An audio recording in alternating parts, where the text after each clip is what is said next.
Compilation albums get a bad rap from music snobs.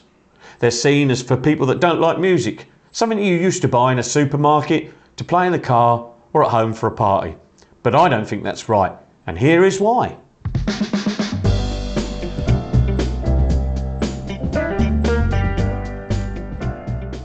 Hi, I'm Andy. And I'm Luke. And we're going to talk about these compilation albums. Obviously, that's what the thing's about, obviously. Exactly. So, what defines a compilation album? In my eyes, a compilation is actually three things, but I'm talking about the two things here. Soundtracks are various artists' compilations, and that's a different thing, okay? When I think about compilation albums, I think of one genre type music, so that this is ska, reggae, or I think of a single artist, and I think of it's like a best of, a greatest hits, a singles collection or something like that. Yeah. Okay, that sounds good. And so some genres we'd say probably suit compilations more than others.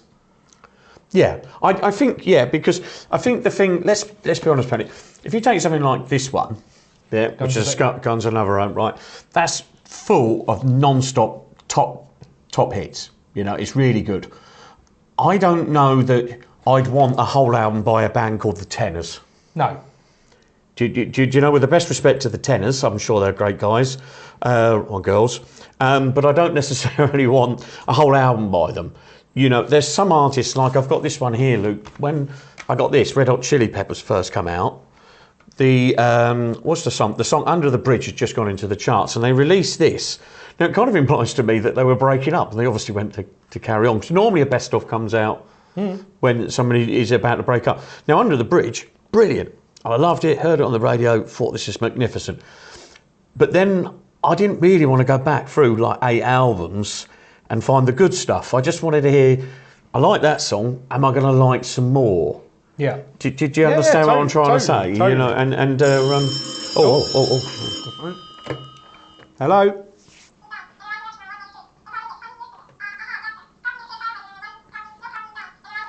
Okay.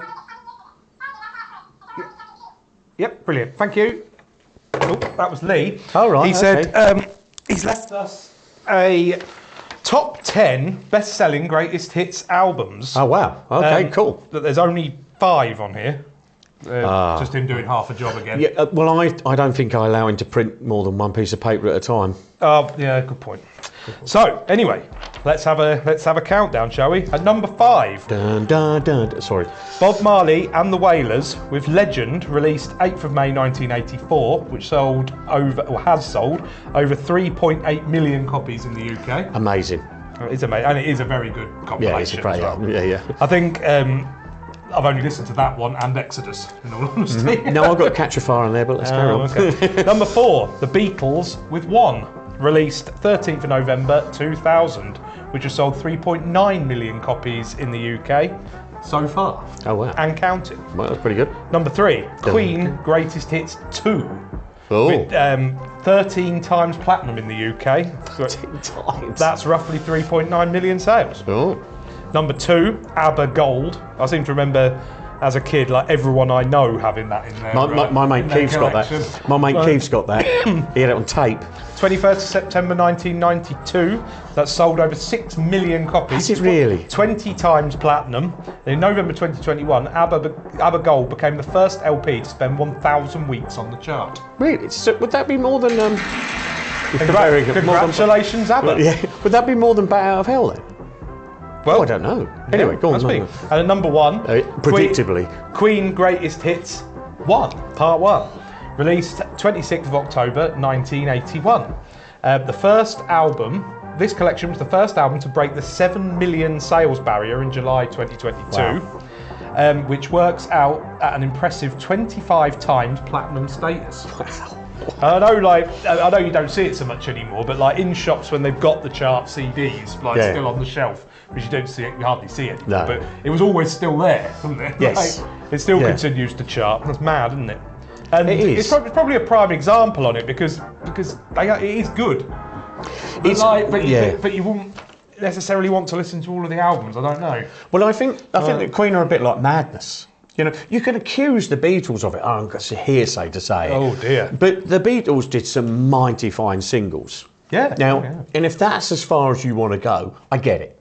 You know, if you want to start Love Me Do end it, Let It Be, great. You're going to have a great hour and a bit of music, and I get that. You don't need to go any further. Yeah, I mean, this isn't your opinion as such, is it? Since you're I mean, a bit of a Beatles nerd. But over there, which out of shot, they've got David Bowie's Aladdin Sane. Now I know that's probably got about 2 or 3 good songs on it, the singles on it, the ones I know. Do you know what I mean? And your mum plays those albums. You know what I mean? And I like them. But I like the singles more. Yeah. I mean that's fair enough, isn't it? Yeah, yeah. So what else did we want to say?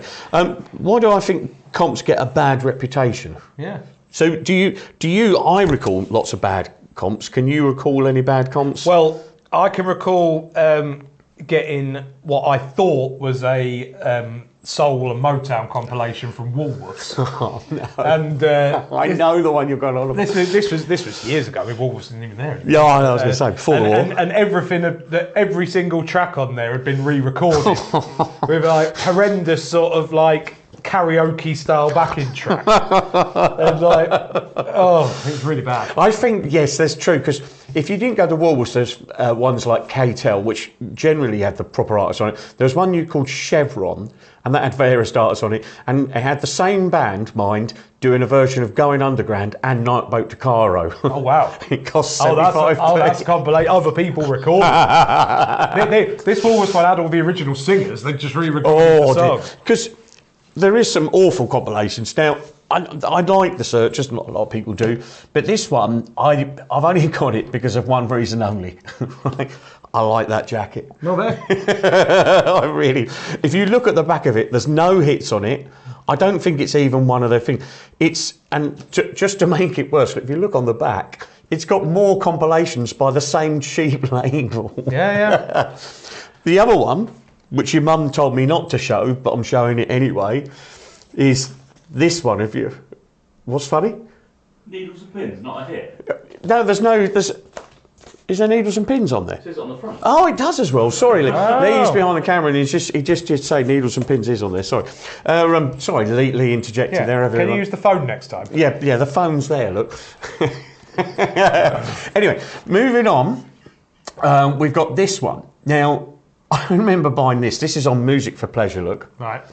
And I remember buying this, and I hid it from my mum. Because it got the Sex Pistols on it, and she said, when she saw that I'd got it, she said, if there's lots of swearing, I'm throwing it in the bin. Right? And it's quite bad. Most of it's I don't know, but it has got the Stranglers doing Walk On By. I mean, that's a great cover. That's an amazing cover. The rest of Hammersmith Gorillas, some of it. It's a but bit Luke, rubbish. tell us. I like a compilation. Yeah. Sometimes I've got some here though. It's a little bit of a grey area. This one. So this one here is Elvis Presley's 3rd LP, technically. 3rd LP in the UK. Yes, 3rd LP all told. Oh, really? But okay. But it is technically a compilation. Okay. So I don't know if you can read that on there, but you see by the track listing, it's got That's All Right on it, which most people now famously know was Elvis's The sort of Sun first, Session, yes. the Sun Session sort of first hit in America. But until this LP came out, nobody in this country had even heard it. So, right, because on the first 56 album, there isn't any of that. There's only one. There's a couple of Sun Session ones on there, but that's none of the hits. That's All Right wasn't on there, no. No. So nobody over here had actually heard it until that point. And it sort of came just before Elvis was, enrolled into the army. I mean, but so they kind of had to they needed to get another album out and kind of filled it with as much stuff as they had in the bank, basically. So there wasn't actually anything new recorded for it. Yeah, what I love about them, can I just show the picture? I love the fact that the picture of him is huge on the back, and if you didn't like that picture, there's the big picture of him on the back as well. So the front and the back, that's just fab. Yeah. That's amazing. Yeah. And there's actually a 50s version. Oh well, that's pretty cool. Yeah. And then I've actually got another Elvis one. Now that you're talking about the cheap sort of compilation. So these ones, though I don't know if it actually says it on this one, but they were singer compilations, Singer the Sewing Machines. Oh, They right. were all sponsored by that. So basically, over the sort of early 70s, Colonel Tom Parker, basically, you know, being the money grabber that he was, basically just sort of brought out a whole series of these compilations. They actually call them budget issues because I think they're all quite cheap at the time. Okay. And they're basically just all compilations of various songs from his films that people probably otherwise didn't hear. But the reason I picked this one is I think this was the first Elvis LP I actually bought because I just found it at a car boot sale somewhere. And obviously, a lot of the movie songs are regarded as a bit pants. But this is actually a decent selection of them. And the songs on this one are actually quite good. And the whole album is done in about 26 minutes. Wait, this is very, And what's that last one you got? The last one I've got here is Kate Bush, The Whole Story. Okay. Now, I'm not going to lie. I didn't even realise that The Whole Story wasn't one of her albums. My other half is a huge Kate Bush fan. And she informed me that this is actually a compilation. And then when you look at the track listing, it is pretty much all of the hits, isn't it? Yeah, Wuthering Heights, Cloud Busting, Man with a Child in His Eyes, Hounds of Love. They're all on there, so I should really have put two and two together there. But, I wanted to draw some attention to not just here, which is very, very late 80s, 90s looking, but on the back here, which you're never going to see. I might try and do a clip for this. It says also available on video. Wow. That shows you how old that is. 1986, I think. Oh, blimey. No, that's good. If we're doing some showing off, which I obviously am, this one, me and my friend Andrew Few, I've been friends with him, well, since a young age. He put that together with some of the records that he had in his collection, and it's like really rare stuff. And we put that together, so I've been involved in that, which I'm really proud of. It's very good. I didn't really do a lot. I just pressed play and record on the tape machine while Andy got his records out. And if I'm showing off, back in the day, in the early 90s, I'm on this. I'm the last but one track on side 2, which is not very good, but the Buzz are on there. I want to thank Dizzy for that. So I'm on a compilation as well. I've been on 2 or 3 compilations as it happens. Well, there you go. Very nice. It's Wish You Were Here, The Buzz, as I wrote in my front living room, back a long while ago. Yeah, there we go. Well, I'm an idiot. I've been editing down the compilations video that we did the other day, and I forgot to mention that I'm on this. And this came out last year. It's on Cherry Red Records. I want to thank Dizzy and various other people who put it together. And the reason I'm an idiot is there's some quite good names on here. To say, so My Little Band is on disc 3, track 14. That's The Buzz. The Buzz, by the way, yeah. But we're on here with the Style Council, James Taylor, Ocean Colour Scene, Charlatans, Fine Young Cannibals, Paul Weller, Prisoners, Cooler Shaker, Truth Corduroy, and many, many more. So I'm proper showing off. So. Are a bit of a nana for forgetting that, aren't you, really? Yeah, I was a bit of a nana for forgetting that. So anyway, back to the video. So I love the comp. But the reason I mention this, Luke, is if you're a young band and you're starting out, somebody like Dizzy will put like a compilation out like this. Now, I'm not going to be rude about the other bands on it, but not everything's good, and we're not probably the best on it. But it allows you to kind of dip into something that you may or may not like and find something you may or may not like. That is true. Yeah.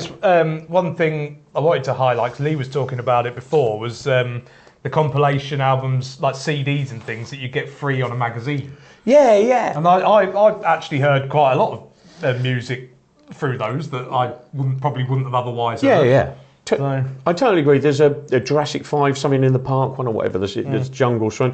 I mean, I wouldn't have found. There's also like the classic Kent albums, which from my youth, you know, we couldn't afford these. I could not afford these records as a young scooter boy. But the fact that AD put all of those on one album is fantastic. They're brilliant. And I think the same with the Motown Chartbusters. Yeah. If you're trying to get youngsters into music, this is one of the most brilliant compilation albums ever. I had this one as a kid on tape. It was my granddad's. Yeah. And he gave me it. It's fantastic. Yeah. I've got 3 copies of it as it happens. So it's right. Yeah, it's fantastic. Yeah. What are we finishing with, mate? The only other thing I wanted to mention is just for those who sort of use streaming services these days, Spotify, Apple Music and stuff like that, which I know is a lot of people. Yeah. And especially for those who probably might even knock a compilation album, but I bet you they've created at least one playlist on their streaming, which is basically just making your own compilation album. Yeah, I totally agree. I think we have parties out at the back of ours every summer. We've got summer, every year, we've got summer something. Yeah, made a summer playlist. Yeah. It's fun. It's fun. And I must admit, some of the fun I used to have as kids, certainly when you met somebody new, with male or female, and you're becoming friends or whatever, you do tapes for one another. Yeah. And there's some joy in doing that. Mixtape. I used to sit and tape the top 40 on my little portable thing, which is a bit naughty, I know. Yeah. Well. So anyway, I think all that leaves us to do is compilation albums, yes or no. Well, it's a from me and from me. So thanks for watching that. I think me and Luke have got a resounding yes on the compilation albums. If you've got a favourite, or you've got a favourite single artist, or whether it's a favourite various artist, put it in the comments wherever you see this video, and we can have a good old chat about it. And no doubt, I think we're going to pull some of these apart, and we'll do a single episode just on one album, I think. Yeah, so that'll be fun to do. I mean, there's some great content there, isn't there? So. Yeah, it's brilliant. Anyway, thank you for watching. I'm Andy. I'm Luke, and we'll see you in the next video. Bye-bye for now.